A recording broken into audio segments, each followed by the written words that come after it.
Saludos a todos los que se han conectado. Buenas noches, que Dios les bendiga. Llegué corriendo aquí a la casa, un día un poquito ajetreado, pero ya estamos aquí para poder entrar en nuestro estudio de esta noche en este seminario, que es nuestro quinto seminario, donde estaremos cubriendo el tema de Jesús tentado en todo. Tentado en todo. Vamos por aquí a compartir el PowerPoint. Y ahora ya estamos listos. A manera de repaso, podemos decir lo siguiente. Hemos notado en las escrituras las varias afirmaciones que se hacen en relación a Jesús. La escritura es concisa, es consistente en establecer que Jesús es divino y es humano.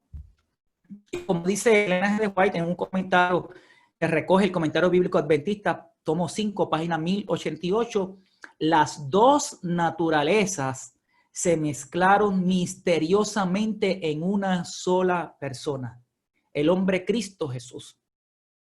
Así que en la encarnación no hubo pérdida de la divinidad.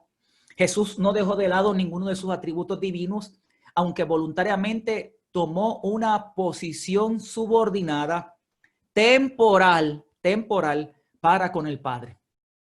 Esta posición subordinada temporal tiene unas implicaciones muy importantes en nosotros comprender el acto de Jesús de humillarse para únicamente alcanzar salvación y vida eterna para cada uno de nosotros.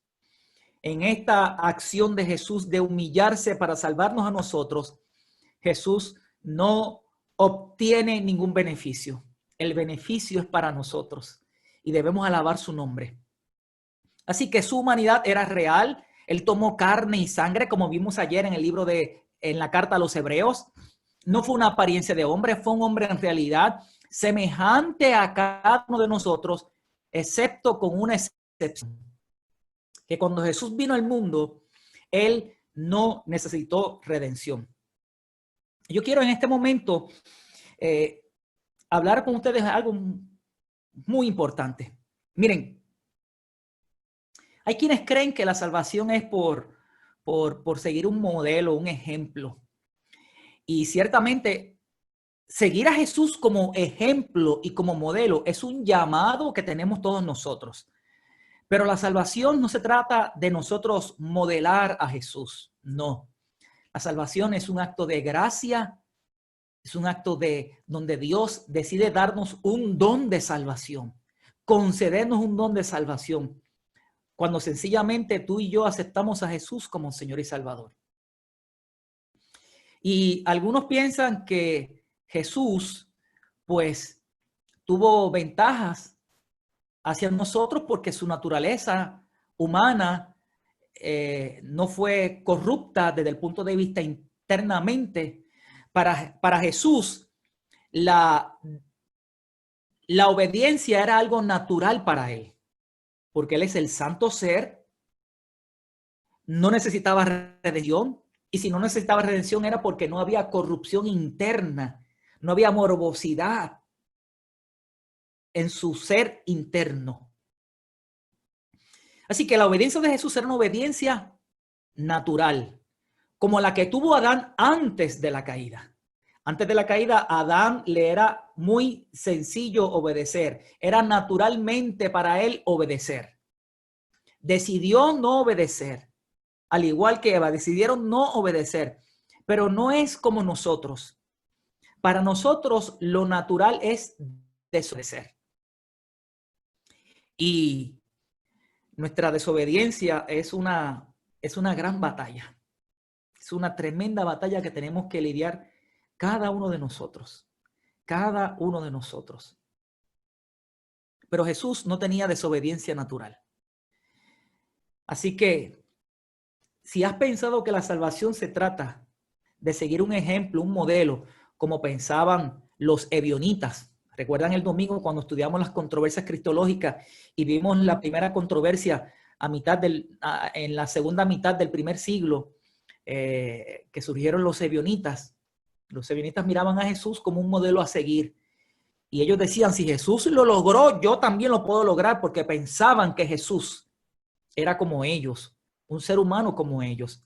Pero Jesús era muy diferente a nosotros. Él vino, y en este tema vamos a ver algo, pero mañana viernes voy a abordar este asunto de forma más detallada, con más evidencias bíblicas y con algunas citas muy exactas del espíritu de profecía que nos van a ayudar a comprender más esto.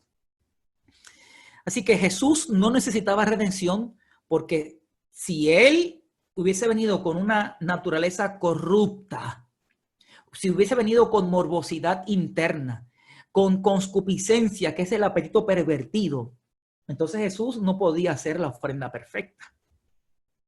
Pero si Jesús murió, y la Biblia establece que si él murió, solamente puede morir aquello que está afectado por el pecado. Y entonces ahí es donde está el asunto. Bueno, nos estás diciendo, Blasini, que él no necesitaba redención, que en él no había corrupción interna, que en él no había, como vimos ayer, que él es el santo, el santo ser que nacerá de ti. Pero ahora nos estás diciendo que murió, y si murió está afectado por el pecado. Bueno, el viernes tenemos que regresar nuevamente a estudiar más profundamente el asunto del pecado. Y ustedes van a ver el cuadro completo. A medida que avancemos, muchas de sus preguntas van a ser contestadas. Miren, mis amados, en la carta 97 del año 1898, Elena G. de White escribió que Cristo no necesitó redención, porque él, a diferencia del resto de los hombres, nació sin mancha de pecado, aunque vino al mundo de la misma manera que la familia humana. Primera de Pedro, capítulo 2, verso 22, lo que es nuestra lectura bíblica de la noche. Él no cometió pecado, ni fue hallado engaño en su boca. Y cuando él no cometió pecado, tenemos que preguntarnos, de las 4 perspectivas que la Biblia atiende la temática del pecado, pecado como actos, sean de comisión o de omisión, pecado como intenciones o motivaciones, pecado como herencia y pecado como un estado de estar separado de Dios.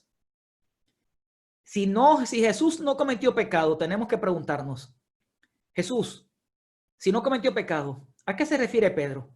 ¿A pecados de actos, sean de comisión o de omisión? Claramente Jesús no cometió ningún tipo de pecado como actos.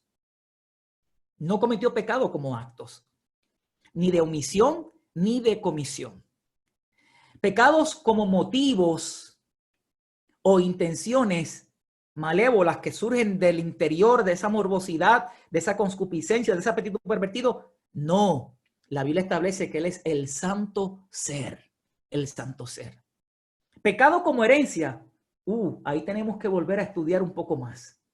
Pecado como un estado de separación del Padre, nunca se separó del Padre, solamente se separó de la deidad y fue de forma momentánea cuando murió. Y esto es algo muy profundo. Ayer, después del tema, compartía con el pastor David Sebastián, que fue compañero mío en la clase. Y David Sebastián me decía que cuando él cogió el doctorado, allá se encontró con el profesor Atilio René Dupertuis, que fue el que nos dio la clase de maestría, pero él volvió a tomar con el doctor René Atilio Dupertuis una clase a nivel doctoral sobre cristología. Y él me dice que la clase a nivel de doctorado atendieron otros aspectos, así que en algún momento dado pues tendré que buscar tomar esa clase con el profesor Dupertuis. Surge la gran pregunta: ¿solo murió Jesús hombre o realmente murió el Creador? ¿Ves? Son los detalles que están allí, que es el misterio de este asunto. ¿La naturaleza de Cristo se separa la una de la otra o son inherentes a la misma persona? Son preguntas, ¿verdad?, que se hacen. ¿El sacrificio de Jesús en la cruz solo fue humano o hubo también un sacrificio divino? ¿Ves? Preguntas que posiblemente no tenemos las respuestas. Y por eso Ellen G. White dice que este tema será nuestro estudio por la eternidad, el tema de la cruz, y no se agotará. Y por eso Pablo dice que en Cristo Jesús están escondidos los tesoros de la sabiduría. Así que, mis amados, Jesús no cometió engaño ni fue hallado, no cometió pecado ni fue hallado engaño en su boca. Hebreos 4:15 dice, porque no tenemos un sumo sacerdote que no pueda compadecerse de nuestras debilidades, pues él fue tentado en todo de la misma manera que nosotros, pero sin pecado. Nota qué interesante la palabra que aparece en Hebreos 4:15. Porque no tenemos un sumo sacerdote que no pueda compadecerse de nuestras debilidades, pues él fue tentado en todo de la misma manera que nosotros, pero sin pecado. Y a la luz de ese verso de capítulo 4, verso 15 de Hebreos, pudiéramos preguntarnos, ¿existirán o hay debilidades que no sean pecaminosas? Es una gran pregunta. ¿Hay debilidades que no sean pecaminosas? Es una gran pregunta.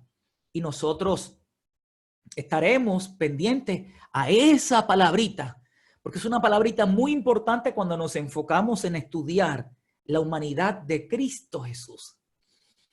¿Podría Cristo haber sido tentado como nosotros si no era exactamente como nosotros? Si Jesús no tenía morbosidad, si Jesús no tenía concupiscencia, si Jesús no tenía corrupción interna, ¿podía haber sido tentado exactamente como nosotros si no era exactamente como nosotros, verdad? Si él no poseía una naturaleza pecaminosa, es decir, inclinaciones naturales al mal, ¿cómo pudo ser tentado? ¿Fueron reales sus tentaciones? ¿Cómo puede él entenderte a ti y entenderme a mí, entender a nosotros, si no estuvo en nuestro lugar? Como algunos piensan. ¿No tuvo ventaja sobre nosotros al afrontar la tentación? Quizás estas son preguntas que necesitan respuestas y que de ahora en adelante vamos a ir a buscar esas respuestas a la luz de un escrito está. Porque si Cristo no era exactamente como nosotros, ¿podía haber sido tentado? Bueno, vamos a ver. Vamos a estudiar lo que es el fenómeno de la tentación y vamos a indagar aún más profundamente este asunto. La Biblia enseña que la tentación puede venir de forma interna o la tentación puede venir de forma externa. Santiago capítulo 1, versos 13 y 14 dice, nadie diga cuando soy tentado por Dios. Porque Dios no es tentado por el mal y él no tienta a nadie. Y vamos a hacer una pausa ahí. Nadie diga cuando sea tentado, soy tentado por Dios. Dios me está tentando. Porque Dios no es tentado por el mal y Dios no tienta a nadie. Una cosa es la tentación y otra cosa es la prueba.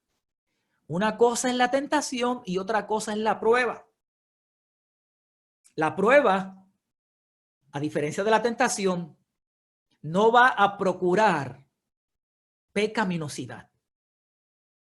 Por ejemplo, puede venir una crisis económica y eso te puede probar severamente. Pero la prueba no procura pecaminosidad. Pero la tentación procura caída y procura pecaminosidad. Nadie puede decir que Dios lo tienta, porque primeramente Dios no es tentado por el mal y él no tienta a nadie. Así que en el caso de Jesús, Satanás sabía que no podía tentar la naturaleza divina de Jesús. Por eso dirigió sus tentaciones a la naturaleza humana de Jesús. Nadie puede decir que Dios lo ha tentado, porque Dios no invita a nadie a la tentación. Lo que Dios colocó en el huerto del Edén fue una prueba, y la prueba era tanto para el árbol de la vida como para el árbol del conocimiento del bien y del mal. Adán tenía ambos elementos delante de él, y al igual que Eva, tenían tanto el árbol de la vida como el árbol del conocimiento del bien y el mal. Así que fueron probados, pero el enemigo se encargó de tentarlos, de conducirlos a una caída, de conducirlos a un acto pecaminoso, a un acto de desobediencia, de conducirlos hacia el pecado. Que el pecado es rebelión hacia los planes de Dios. Así que Adán y Eva fueron probados por Dios en el Edén, y Dios los probó con el único fin de garantizar la libertad de Adán y Eva. Dios no tenía ningún otro motivo que no fuera a garantizar la libertad de Adán y Eva. ¿Y por qué digo esto? Porque miren, cuando Dios crea al hombre, cuando Dios crea a Adán y luego hace a Eva de la costilla de Adán, Dios no podía consultar con ellos su existencia porque no existían. Así que Dios tuvo que primero crearlos, traerlos a la existencia, traerlos a la vida. Y una vez que están en la vida, Dios le dice a ellos, miren, todo el jardín lo diseñé para ustedes. Todo esto está diseñado para ustedes. En este jardín ustedes siempre van a ser felices. En este jardín ustedes siempre van a tener todas sus necesidades satisfechas al 100%. En este jardín yo me voy a relacionar con ustedes. Pero ustedes tienen la libertad de regresar a lo que una vez fueron. Inexistencia. Adán y Eva, al igual que tú, una vez fuimos inexistencia. Y para garantizar que el hombre tuviese la libertad para regresar a la inexistencia, Dios coloca en el Edén el árbol del conocimiento del bien y del mal. Si ellos voluntariamente comían por convicción, porque no les gustaba el Edén, no les gustaban los preparativos que Dios hizo y no les gustaba la vida que tenían, pues sencillamente comían del fruto prohibido, morían y regresaban a la inexistencia. Pero Adán y Eva no comieron del fruto prohibido porque fuese una decisión voluntaria, consciente, pensada sabiamente. Comieron del fruto prohibido porque fueron engañados. Fueron engañados. El engaño fue bien sutil. Eva, puedes ser como Dios. No vas a morir. Si comes del fruto vas a trascender. Vas a trascender. Vas de esta posición de criatura, vas a subir a la posición de Dios. Tus ojos van a ser abiertos. Vas a conocer el bien y el mal.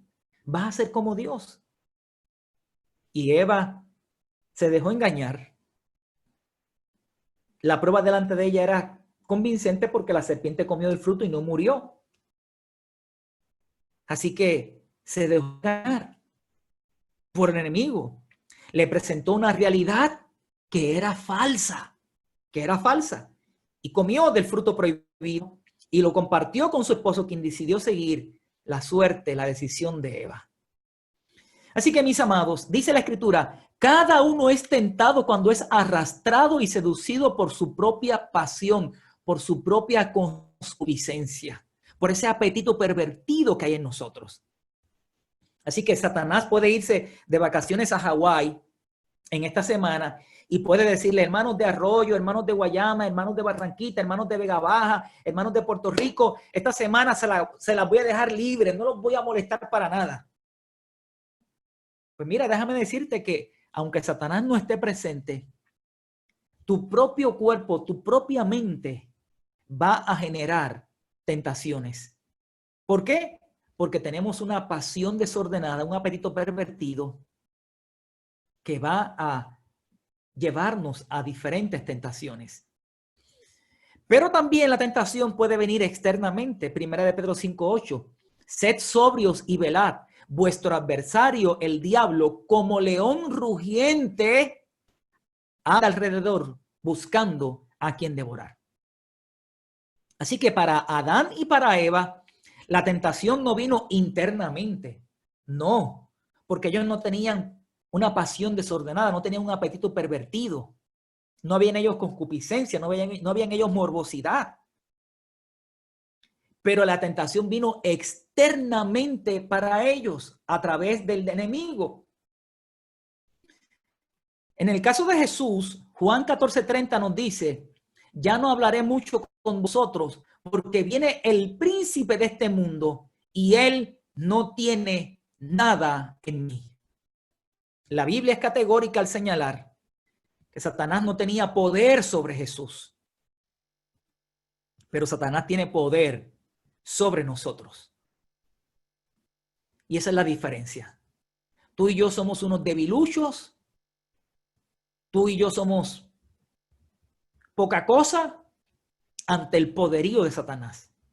Es por eso que para que tú y yo tengamos poder, tenemos que conectarnos a la fuente de poder. Tenemos que conectarnos a la gracia divina y perseverar conectados en la gracia divina. Perseverar conectados al Espíritu de Dios, que nos acompañará hasta el fin del mundo. Alabado sea el nombre de Jesús.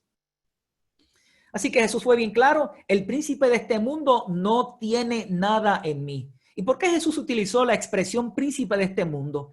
Porque Adán era el príncipe de este mundo y cuando Adán pecó, se dio su principado a Satanás. Y por eso a Satanás es el representante, es el jefe de este planeta, es el príncipe de este planeta.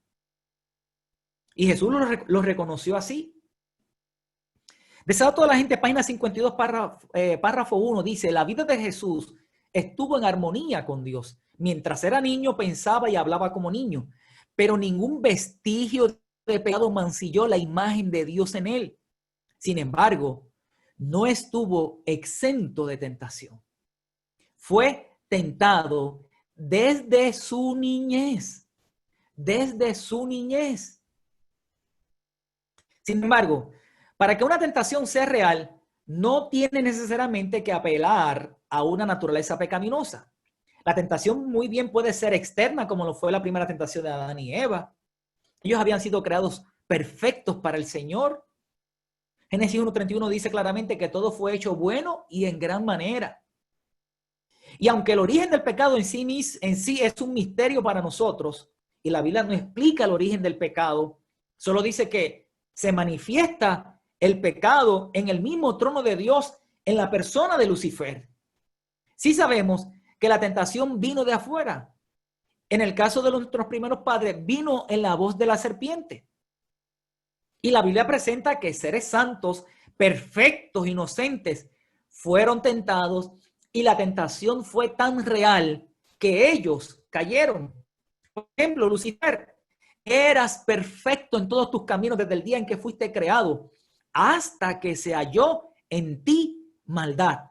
Hasta, una preposición de tiempo, hasta que se halló en ti maldad. Pero desde el momento que fuiste creado, hasta que se halló en ti maldad, eras perfecto en tus caminos. Luego, Apocalipsis 12:9 dice, y fue arrojado el gran dragón, la serpiente antigua que se llama Diablo y Satanás, el cual engaña a todo el mundo, fue arrojado a la tierra y sus ángeles fueron arrojados junto con él. Así que Apocalipsis nos enseña que una tercera parte de los ángeles fue conducida a la rebelión, fue tentada y también cayó como Lucifer. Para que una tentación sea real, mis queridos, debe estar dirigida a un ser que es capaz de pecar. De lo contrario, no sería una tentación. Porque la tentación tiene que involucrar la posibilidad de ceder o de caer. Además, la tentación debe apelar a una necesidad o a un deseo básico, creándose una presión suficiente que impulse a satisfacer ese deseo o necesidad en una forma pecaminosa, es decir, contraria a la voluntad de Dios. Así que, mis amados, esto es la tentación. La Biblia nos dice que Jesús fue tentado en el desierto y que la tentación fue cruelmente real para él. Además, como Adán en el Edén, la tentación fue externa para Jesús, no fue interna. Toda la gente en la página 89 dice que él no invitó a la tentación. Fue al desierto para estar solo, para contemplar su misión y su obra.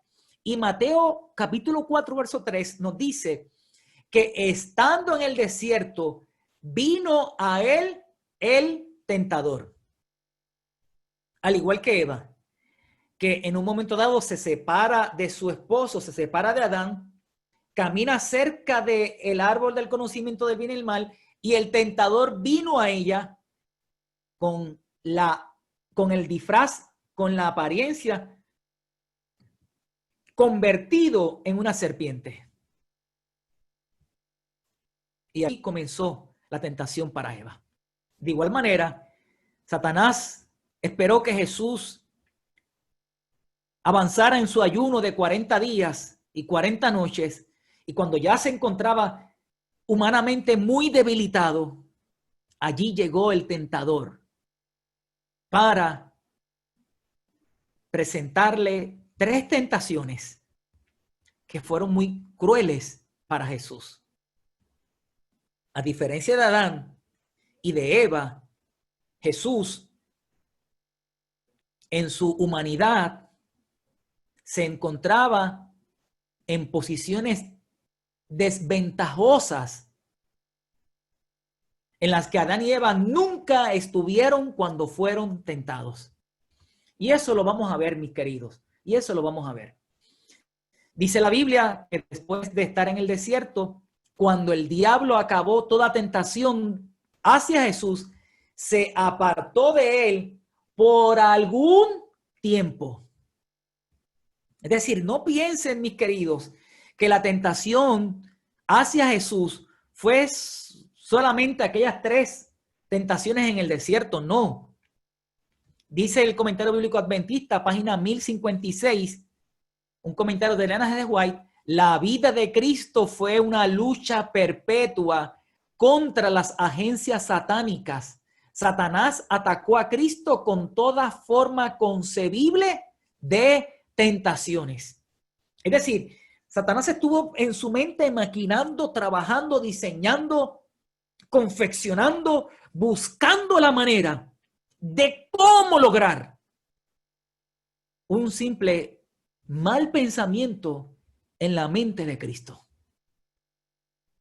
Claramente vimos en 1 de Pedro 2:22 que no pecó y que tuvo una victoria plena, total, absoluta. Alabado y glorificado sea su nombre. Mis amados, ¿cómo podemos entender entonces la expresión de que Jesús fue tentado en todo como nosotros? ¿Pudo Jesús haber sido tentado en todo como nosotros? Pues miren, mis queridos, toda la gente apenas 52 dice que en su vida laboriosa, en la vida laboriosa de Jesús, no había momentos ociosos para que invitasen la tentación. No habían momentos ociosos que invitasen la tentación. Para una persona o para que una criatura pueda ser tentado, la tentación tiene que ser conforme a la naturaleza de la criatura o del ser o de la persona, del ser. Y Jesús tenía que ser tentado en lo que él era. Obviamente no fue tentado, no podía ser tentado en su parte divina, porque la escritura es clara: Dios no puede ser tentado.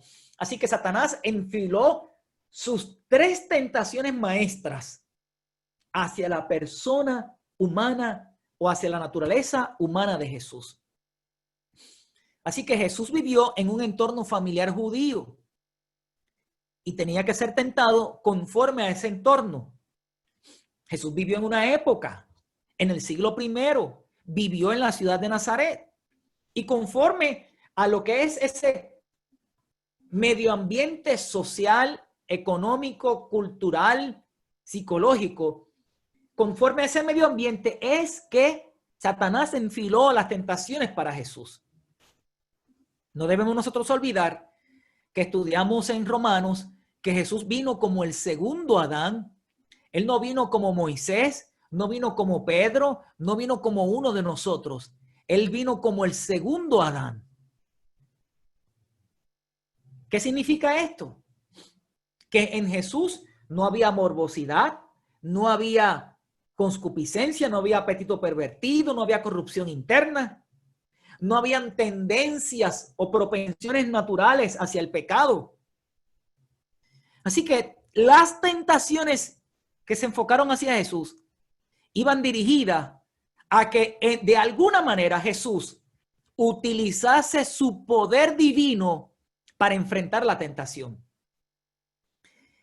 Y como Jesús vino como el segundo Adán, Jesús vino para resarcir el fracaso de Abraham, el fracaso de Adán.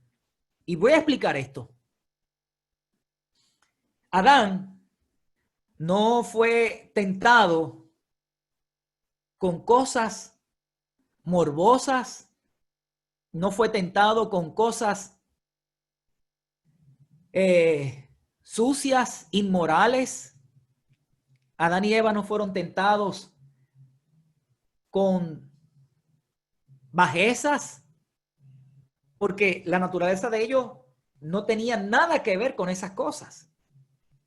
Así que la tentación que se adaptó para Adán y para Eva tenía que ser una enfocada en buscar apartarse del plan de Dios bajo una artimaña que gustara, que fuera bonita, que fuera preciosa. Y la artimaña era, Eva, está la primera persona, Dios Padre, está la segunda persona, Dios el Hijo, está la tercera persona, Dios el Espíritu Santo. Tú, Eva, si comes de este fruto no vas a morir. Tú puedes ser la cuarta persona y Adán puede ser el quinto Dios. Imagínate que hayan 5 divinas personas. Pero claramente, Satanás lo presentó muy bonito. Tus ojos van a ser abiertos, vas a conocer el bien y vas a conocer el mal. Como Dios que conoce el bien y que conoce el mal, pero el mal no le afecta a él, porque Dios no participa del mal. Dios no entra en actividad con el mal. Conoce el mal, pero el mal no lo puede corromper.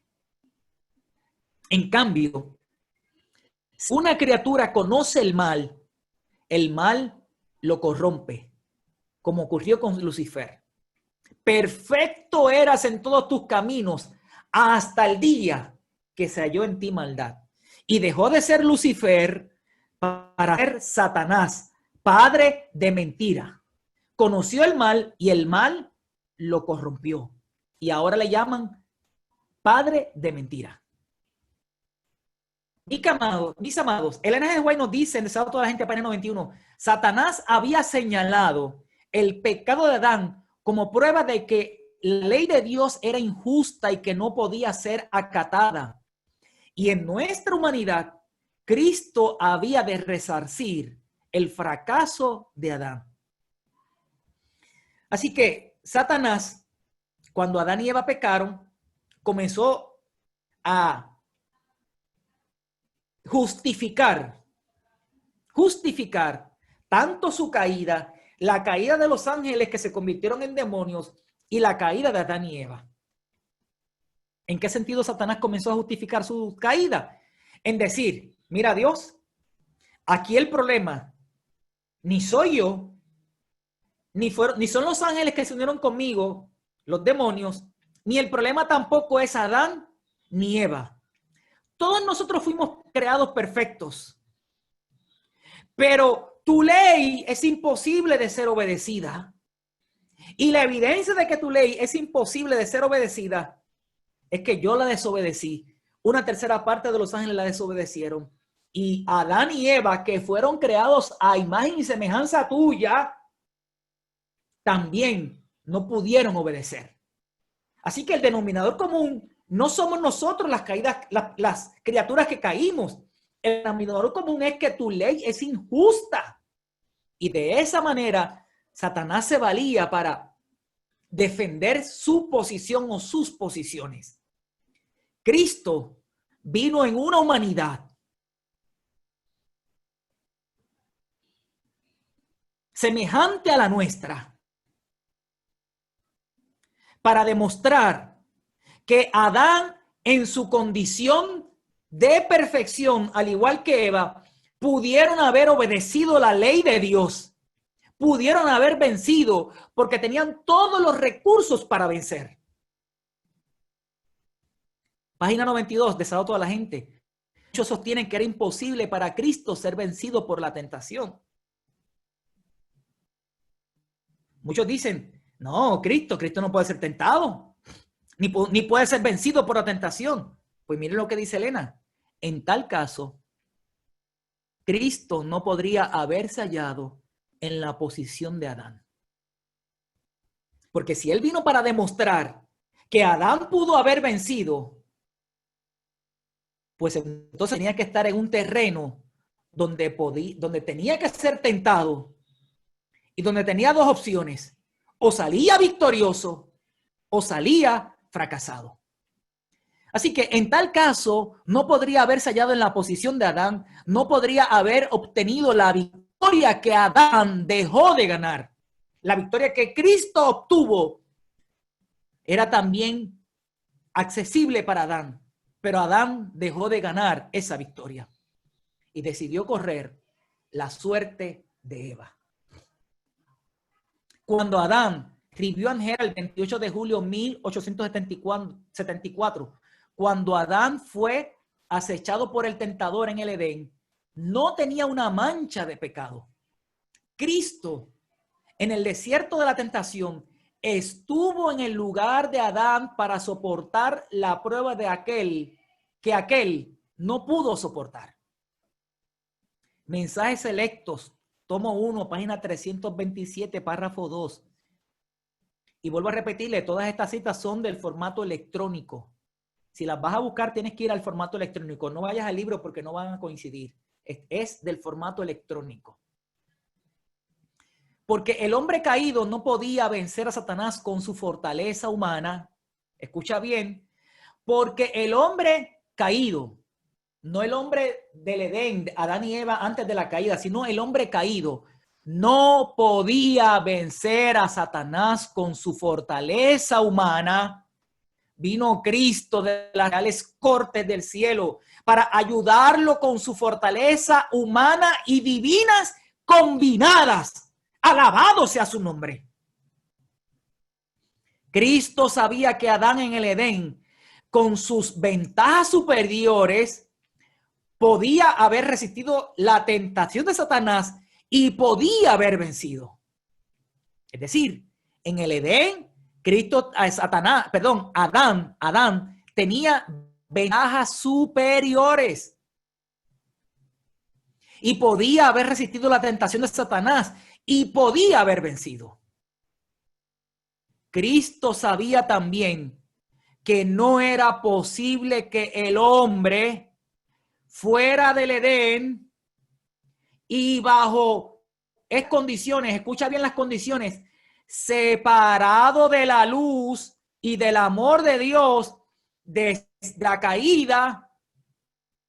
Cristo sabía que no era posible que el hombre resistiera con su propia fuerza las tentaciones de Satanás. Ya nosotros, a diferencia de Adán, que gozaba de la luz y de la gloria de Dios, gozaba del amor de Dios, gozaba de ventajas superiores, ya tú y yo no tenemos esas condiciones. no tenemos ventajas superiores, estamos apartados de la gloria de Dios, por cuanto todos pecaron, todos están destituidos de la gloria de Dios. Y aquella gloria que cubría a Adán y Eva, ya nosotros no la poseemos. Y de forma natural tampoco poseemos el amor de Dios. Todo esto es producto de la caída. Y por lo tanto, tú y yo, con nuestra propia fuerza, con nuestra propia iniciativa, no podemos resistir las tentaciones de Satanás. Necesitamos de un poder superior. Y ese poder es el Paracletos, el Espíritu Santo, que quiere colocar en ti y en mí dones del Espíritu y frutos del Espíritu. Ahora bien, ¿cómo es el proceso de la tentación? Porque dice Hebreos 4:15 que Jesús fue tentado en todo semejante a nosotros. ¿Cómo es el proceso de la tentación? ¿Hay tipos o categorías de tentación? Déjenme decirle que el principio de toda tentación es procurar obtener deslealtad. ¿Hay tipos o categorías de tentación? Sí, hay tipos y hay categorías de tentación. Y obviamente en esta noche por el factor tiempo no puedo entrar en esto, pero hay un capítulo en el manual de teología adventista. Hay un capítulo, después se lo comparto con ustedes. Puedo, a aquellos que me escriban y me envíen su email, les puedo hacer llegar el manual de teología adventista, y hay un capítulo que habla sobre el pecado. Es un estudio muy profundo y allí usted va a entender mucho más ampliamente este proceso de lo que es la tentación. Mire, lo cierto es que la tentación se adapta a cada persona. La tentación se adapta de acuerdo al sexo de la persona, porque tanto los hombres como las mujeres tenemos diferencias psicológicas. Y esas diferencias psicológicas hacen que Satanás adapte una tentación para un hombre o para una mujer. La tentación también se adapta a la edad de la persona. No es lo mismo una tentación para un niño que una tentación para un adulto, que una tentación para un anciano. La tentación también se adapta de acuerdo al contexto familiar en que tú y yo desarrollamos nuestra personalidad. Sí, los contextos familiares son muy diferentes unos del otro. Hay familias que por la educación y que por haberse desarrollado un entorno espiritual, pues sus hijos tienen ventajas sobre otros hijos que no se criaron nunca bajo una atmósfera espiritual, ni bajo una atmósfera de un balance emocional, psicológico, económico. Es decir, hay hijos que están en desventajas de otros hijos. Y Satanás adapta la tentación de acuerdo a ese contexto familiar. Por ejemplo, un hijo que se cría en un contexto familiar de pobreza puede ser tentado con el robo. Pero un hijo que se cría en un contexto familiar de riqueza no va a ser tentado con el robo. Podrá ser tentado con la avaricia. ¿Ves? ¿Se da cuenta? Y también la tentación se adapta al tiempo o a la época en que una persona vive. Por ejemplo, en nuestra época, que es una época muy cibernética, con un desarrollo tecnológico muy avanzado, donde nuestros niños ya a los 5 años ya saben manejar un teléfono. A través del teléfono, Satanás puede preparar muchas tentaciones para los niños, con videojuegos que pueden promover egoísmo, que pueden promover violencia y muchas otras cosas más. Y también el contexto cultural y social, Satanás también lo utiliza para preparar y adaptar una tentación. No es lo mismo una tentación para un japonés que para un puertorriqueño. No sé cuántos de ustedes han visto videos de los terremotos que se dan en Japón cuando tiembla la tierra y cómo ellos se comportan tan sumisos, tan tranquilos, muy diferente a cómo nos comportamos nosotros cuando llega un huracán y pasa un huracán, o viene un terremoto y pasa el terremoto. Nos comportamos muy diferentes, muy diferentes. Y por eso Satanás adapta la tentación de acuerdo a ese contexto cultural y social. Nosotros como caribeños somos de sangre caliente y en la más mínima cosa podemos explotar. ¡Uf! Y nos sulfuramos. Ustedes me han visto a mí a veces cuando me sulfuro, cuando me agito. Me han visto. Y tengo que bajar y decir, Dios mío, qué vergüenza. Me vieron.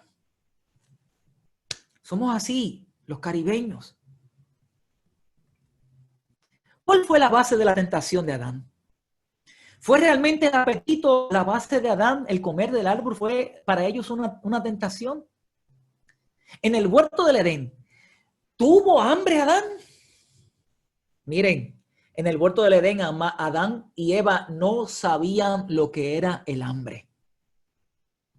Dice Génesis 2:16, y Jehová Dios mandó al hombre diciendo, puedes comer de todos los árboles del jardín, de todos los árboles del jardín, pero del árbol del conocimiento del bien y el mal no comerás,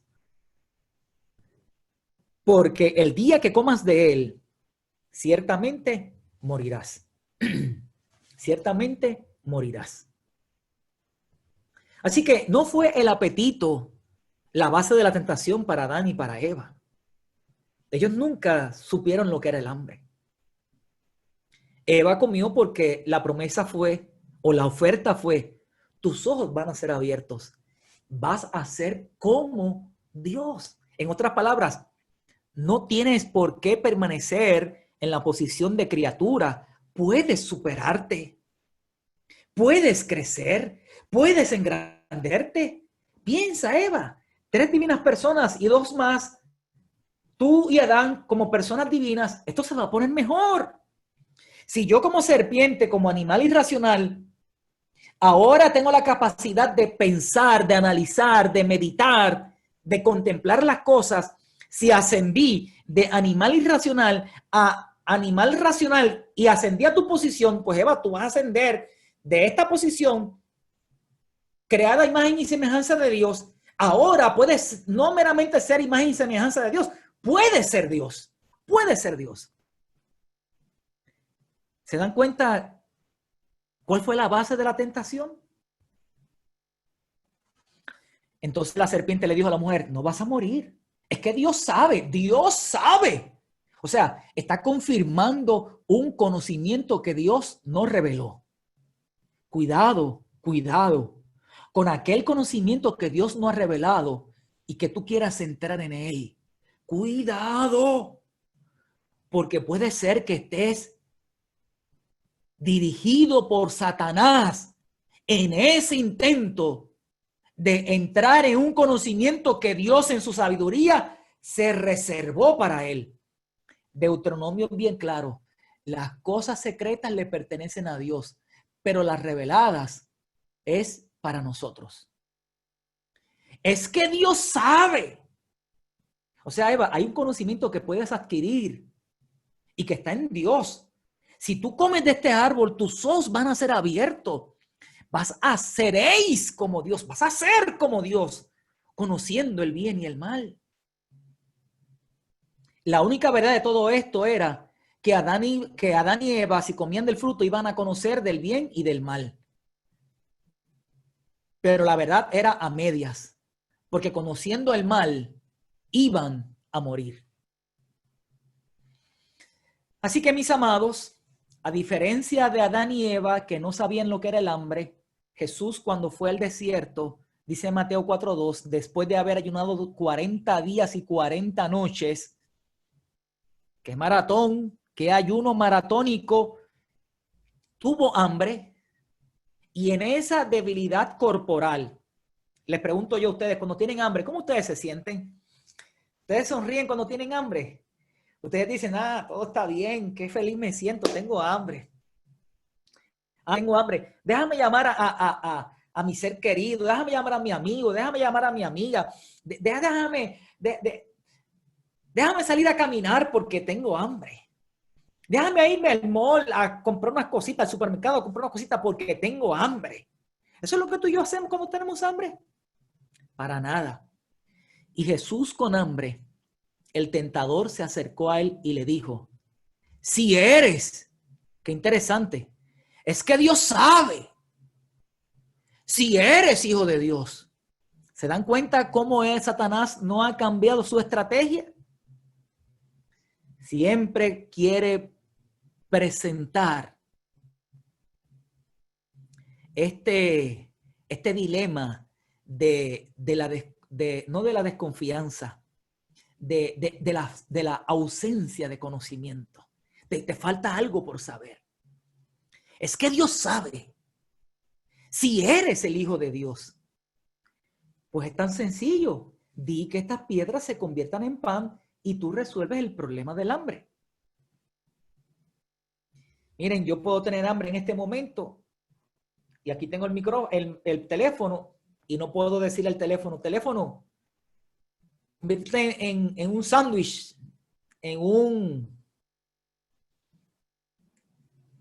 ay, se me fue el nombre del sándwich que me gusta del mesón, que es un Bellimax. Conviértete en un Bellimax. No, el teléfono por mí, palabras nunca se va a convertir en un Bellimax. Pero Jesús, el que habló en la creación y dijo, sea la luz, y pasó, fue la luz. Porque la palabra de Jesús es autoejecutable. Se ejecuta inmediatamente. Aquel que dijo, sepárense las aguas de las de arriba con las de abajo. Las aguas que están abajo, recójanse y surja la tierra. Aquel que dijo, sean este tipo de flora y produzcan hierbas, produzcan frutos, produzcan esto, lo otro, y salió toda la flora. Aquel que dijo toda la fauna, sean aves, sean animales, sean reptiles, sean peces, sean esto, lo otro. El que con el poder de su boca creó todo el planeta, allí en el desierto tenía todo el poder para decirle a las piedras, conviértase en pan. Y las piedras se iban a convertir en pan. Pero ¿qué pasa? ¿Era el Jesús humano el que tenía ese poder? No, no era el Jesús humano. Era el Jesús divino el que tenía ese poder. Pero la tentación se le dirigió al Jesús humano que tenía hambre.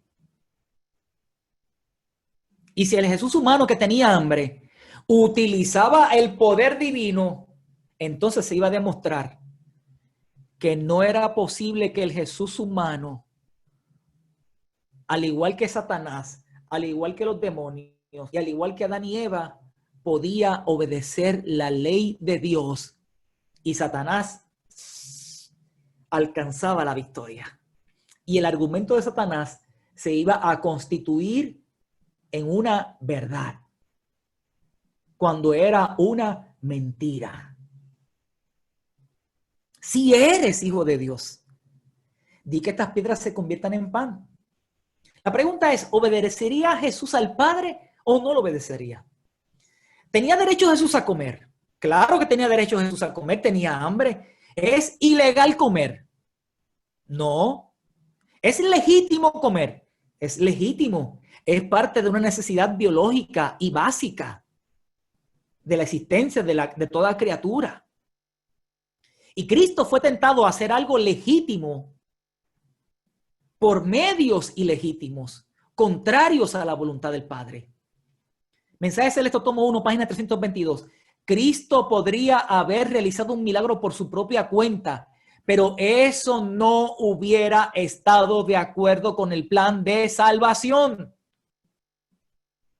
Así que el principio de la primera tentación de Jesús era la acción independiente de Dios. Lo que procuró Satanás con Eva, que Eva actuara independientemente de Dios. Porque Eva pudo haber dicho a la serpiente, no voy a comer. Este es un asunto que Dios me solicitó que no lo hiciera. Y si en algún momento dado voy a comer de ese fruto prohibido, primeramente volveré a preguntarle a Dios. Y hablaré del asunto con Dios. Pero ya Dios me dijo que no coma. Pero si tuviese que comer, primero voy a consultar con mi Padre Celestial, con mi Creador. Eso fue lo que debió haber hecho Eva. Pero a Eva dijo, wow, ser como Dios. Pero ¿y qué malo hay? ¿Qué maldad hay en ser como Dios?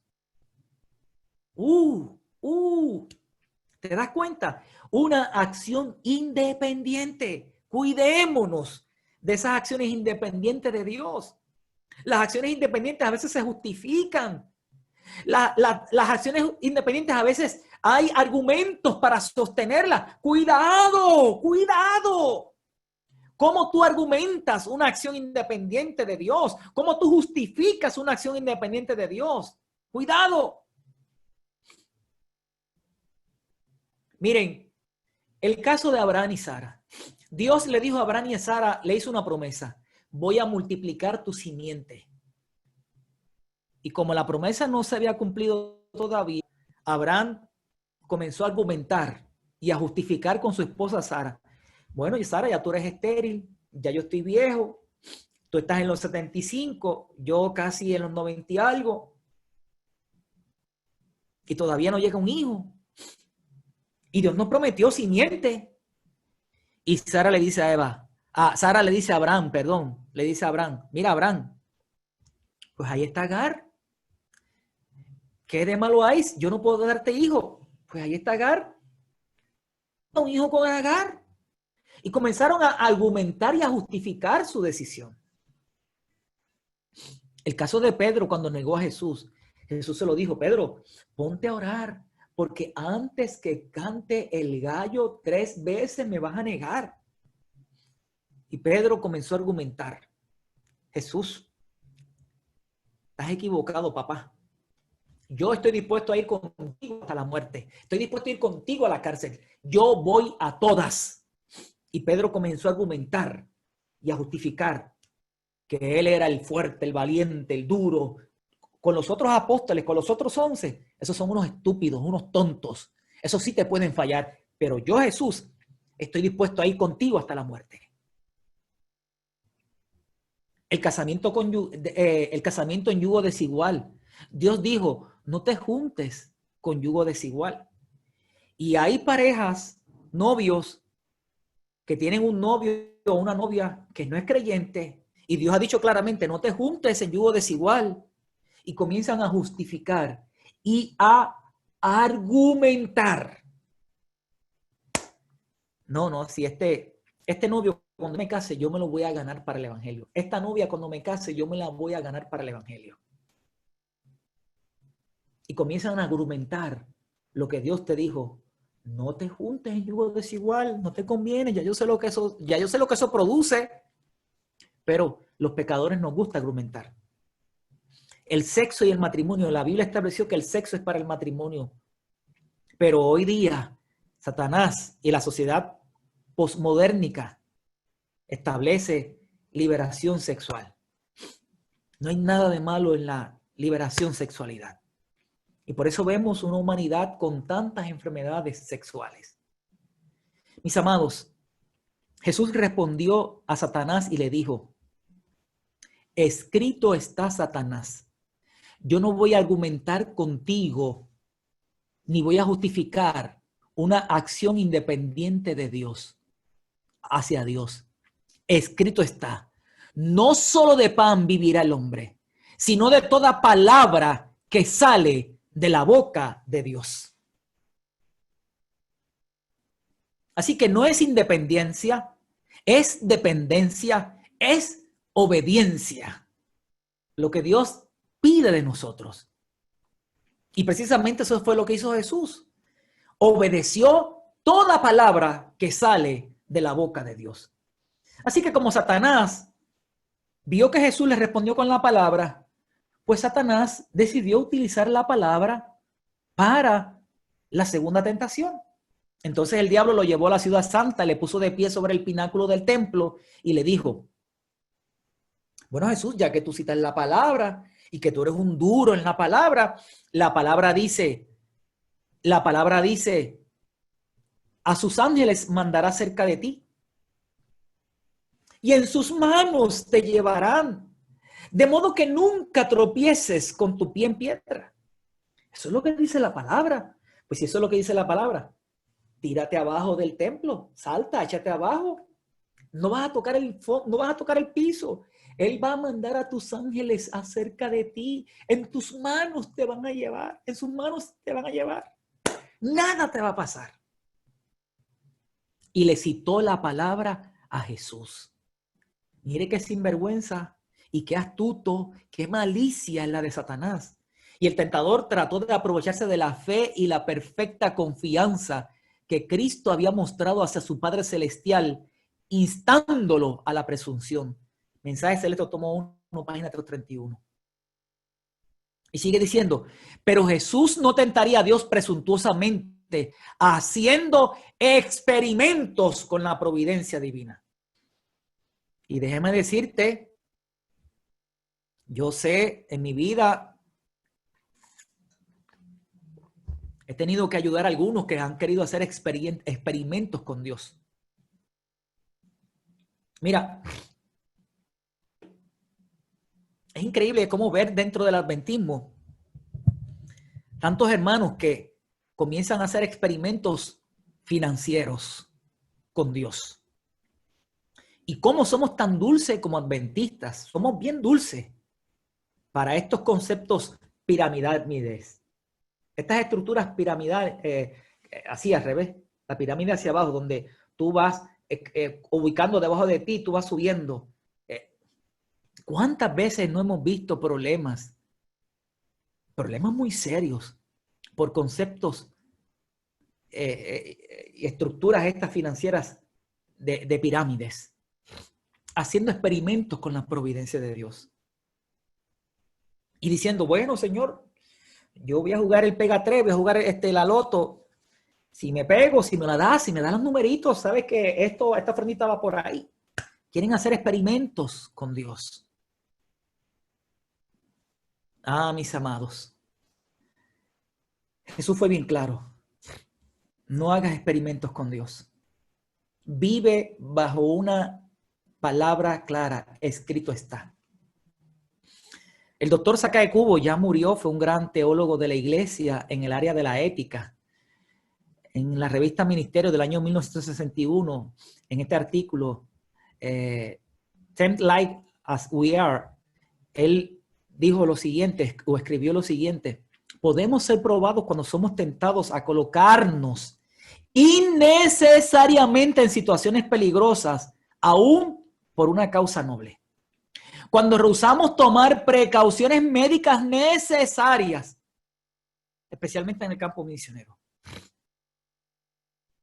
Y ahora con el coronavirus, muchos han querido abandonar las precauciones médicas necesarias porque dicen y argumentan, quieren hacer experimentos con Dios.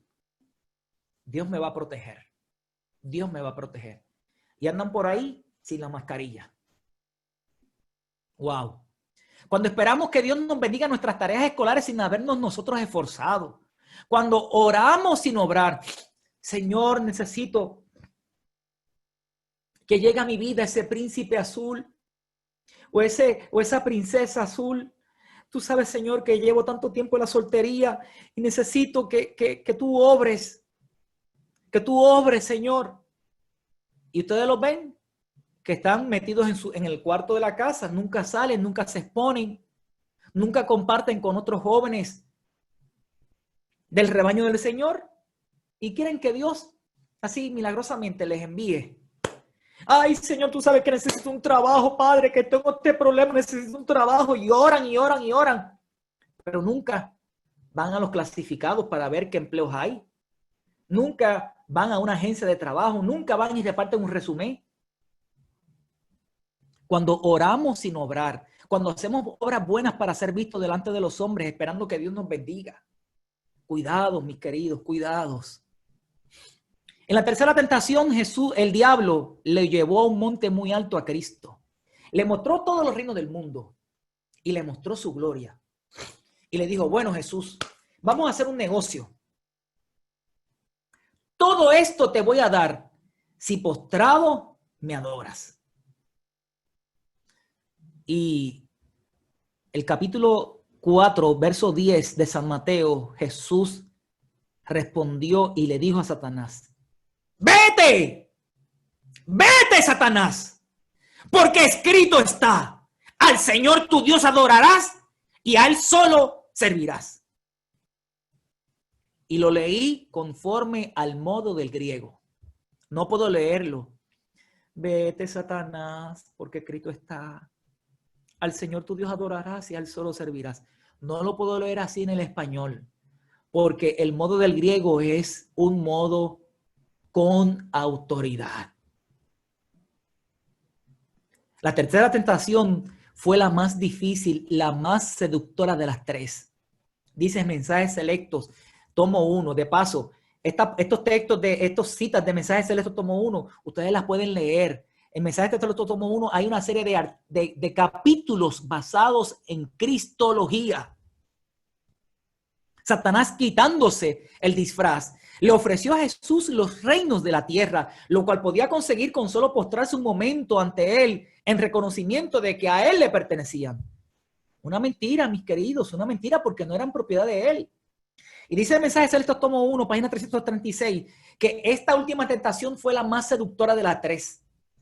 Satanás sabía que la vida de Cristo debía ser de dolor, penalidades y conflictos, y pensó que podría aprovecharse y hacer un negocio con Jesús de este hecho para sobornar a Jesús y para que Cristo claudicara en su integridad.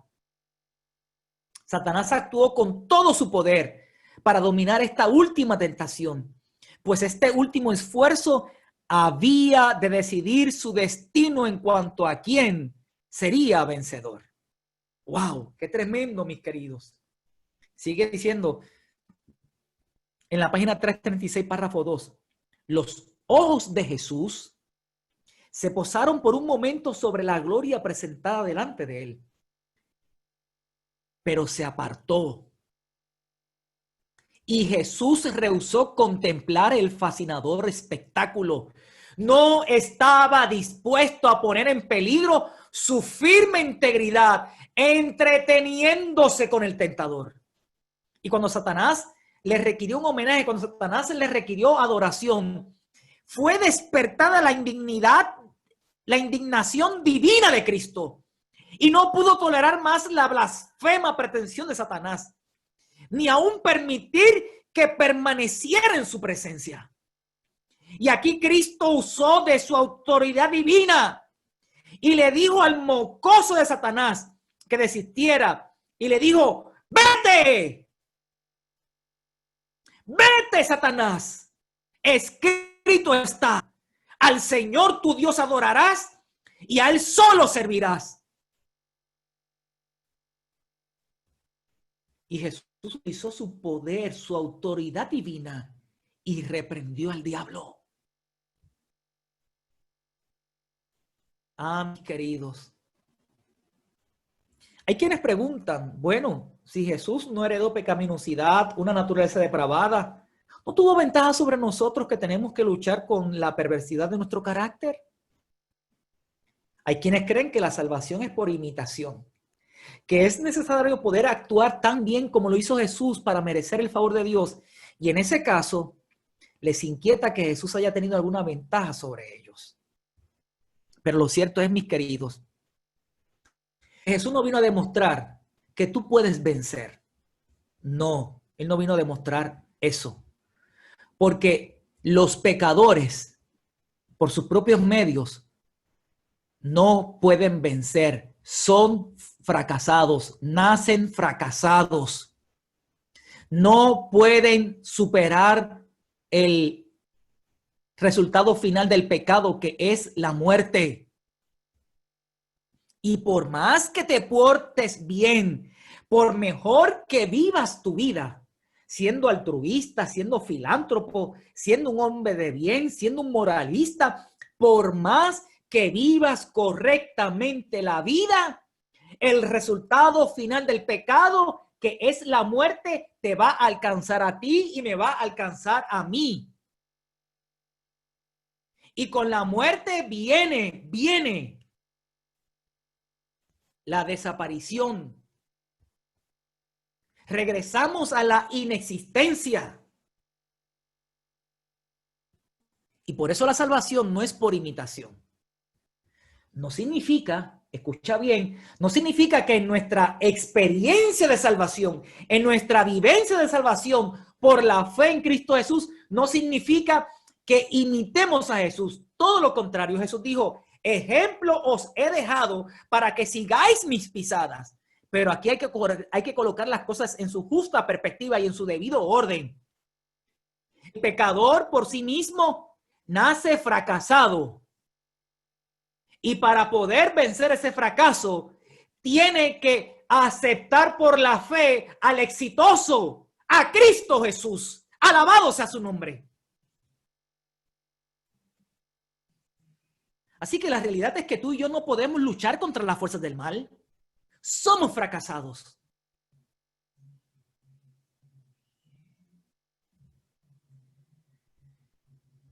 En cambio, Jesús vino a resarcir, a demostrar que Adán, en su condición antes de la caída, pudo haber vencido.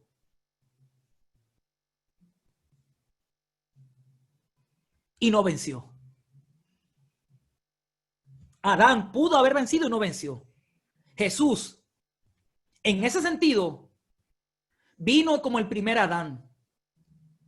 No tenía morbosidad, no tenía desobediencia natural, no había depravación en él. Pero a diferencia del primer Adán, Jesús vino con una naturaleza humana afectada por 4,000 años de pecado. Y de eso vamos a hablar mañana. Claramente, Efesios capítulo 2, versos 8 y 9 dice que la salvación es por gracia. Por gracia sois salvos, por medio de la fe, por medio de la confianza en la victoria de Jesús. No en tu victoria, no en mi victoria, sino en la victoria y los méritos de Cristo Jesús. Bendito sea su nombre. Y esto no es tuyo, no es de vosotros, no es de nosotros, es un don de Dios. No es por obras para que nadie se gloríe. Ah, mis amados, nosotros necesitamos depender de Cristo Jesús para la salvación. Mensaje Selecto, tomo 1, página 318. Tan pronto como Cristo entró en el desierto de la tentación, escucha bien lo que le pasó a Jesús, cambió su rostro. Escucha bien lo que narra Elena en esas visiones que Dios le mostró de Jesús en el desierto de la tentación. Escucha bien. Tan pronto como Cristo entró en el desierto de la tentación, cambió su rostro. Entonces desaparecieron la gloria y el esplendor reflejados del trono de Dios, que le iluminaron el rostro cuando se abrieron los ojos, cuando se abrieron los cielos ante él, y la voz del Padre se escuchó diciendo que se complacía en su Hijo. Así que tan pronto Jesús fue bautizado, donde allí se mostró la gloria de Dios, donde el Espíritu Santo descendió y se colocó en el hombro de Cristo como paloma, donde las tres divinas personas allí tuvieron un encuentro. Cuando Jesús fue al desierto, todo aquel encuentro desapareció. Desapareció la gloria, desapareció el esplendor reflejado del trono de Dios, que le iluminaron el rostro cuando se abrieron los cielos ante él, y la voz del Padre lo reconoció como a su Hijo en quien se complacía. Su alma, el alma de Cristo, estaba siendo abrumada por el peso de los pecados del mundo. Y escucha bien, y su rostro expresaba dolor inenarrable. Expresaba una angustia profunda que el hombre caído nunca había experimentado. Su rostro expresaba dolor. Escucha bien la palabra, inenarrable. Inenarrable significa que no se puede narrar, que el vocabulario humano, la jerga humana, no tiene las palabras, no tiene las descripciones para poder narrar en la letra, en palabras, lo que ese rostro expresaba. Entonces la pregunta es, cuando Jesús fue tentado dentro de la armonía del Edén, donde Adán y Eva fueron tentados, dentro de aquel ambiente de armonía, un ambiente natural perfecto. No, mis amados, hubo una gran diferencia. Mis queridos, concluimos con estos dos textos. Hijitos míos, estas cosas os escribo para que no pequéis. Y es la voluntad de Dios que tú y yo no pequemos. Pero si en algún momento dado se manifiesta la debilidad natural que hay en ti, si en algún momento dado se manifiesta la debilidad natural que hay en mí, la concupiscencia que hay en nosotros, el apetito pervertido que hay en nosotros, si en algún momento dado sobresalen las tendencias naturales, las propensiones naturales que hay en nosotros en grados y tendencias, si eso aflora en nosotros y pecas, que no se te olvide, que no nos olvidemos que abogado tenemos delante del Padre, a Jesucristo el justo, alabado sea su nombre. Y quiero dejarte también con este texto. Judas, el hermano de Jesús, en su carta escribió en el verso 24, un solo capítulo: y aquel que es poderoso para guardaros sin caída, aquel que es poderoso, el poder no está en ti, el poder no está en mí, el poder está en aquel que es poderoso. ¿Para qué? Para guardarnos sin caída y para presentarnos irreprensibles delante de su gloria con grande alegría.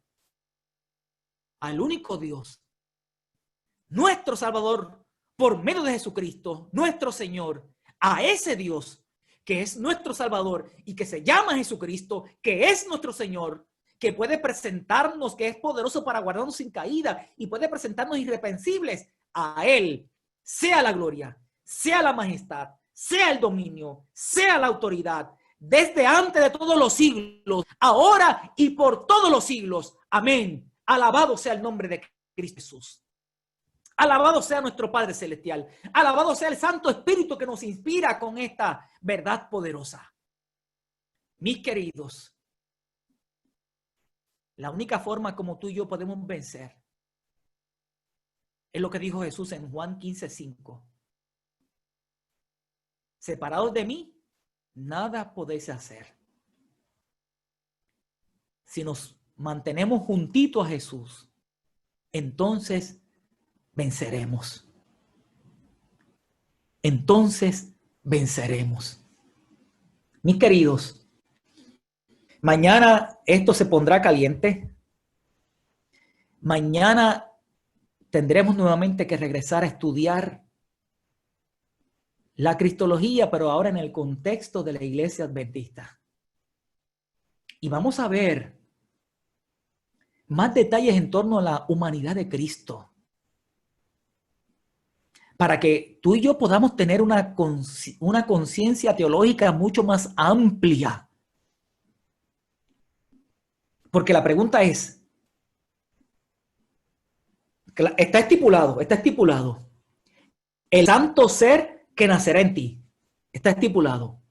Cristo no tenía morbosidad, Cristo no tenía propensiones naturales, inclinaciones, no corrupción interna, no había inmoralidad, no había concupiscencia, el santo ser que nacerá en ti.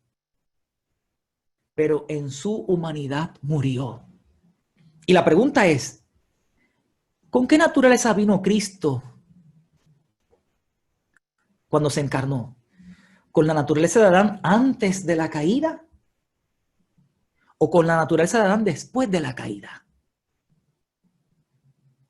Sí, debemos dejar bien claro y estipulado que si Cristo Jesús murió en la cruz del Calvario, si Cristo Jesús murió en el Calvario, significa que su cuerpo estaba afectado por el pecado, porque solamente puede morir aquello que está afectado por el pecado.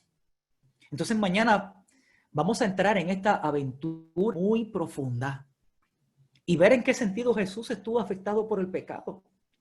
Porque si no había en él morbosidad, si no había en concupiscencia, si no había apetito pervertido, si no habían propensiones, inclinaciones hacia el mal, ¿en qué sentido quedó afectado? Ah, mis amados, nosotros vimos por allí una palabrita importante en Hebreos y hablaba de que Jesús fue semejante a nosotros en debilidades. Eso hay que estudiarlo. Mañana esa es nuestra aventura. Que Dios te bendiga en esta noche. Y si hay alguna duda, mira, después del tema me puedes llamar.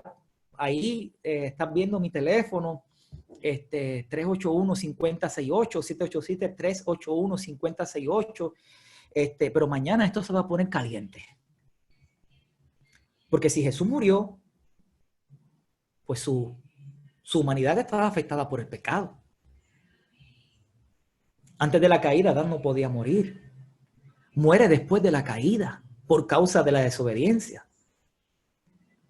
Entonces, si tú me dices que Jesús vino con la naturaleza de Adán después de la caída porque murió, pues entonces vino con propensiones, con inclinaciones hacia el mal.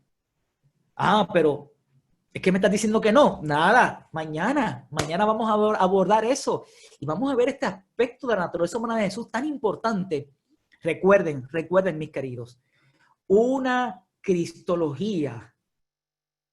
Si cristología para mí es A, salvación va a ser A.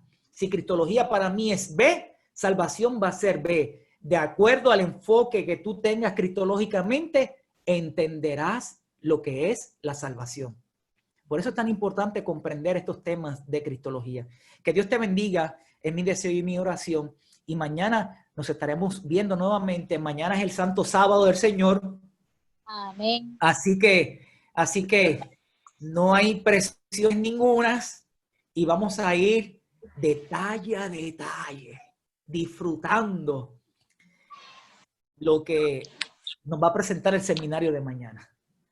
Dios les bendiga, mis queridos, y que en esta noche tú y yo seamos bendecidos poderosamente por la palabra de Dios. Amén. Amén. Amén.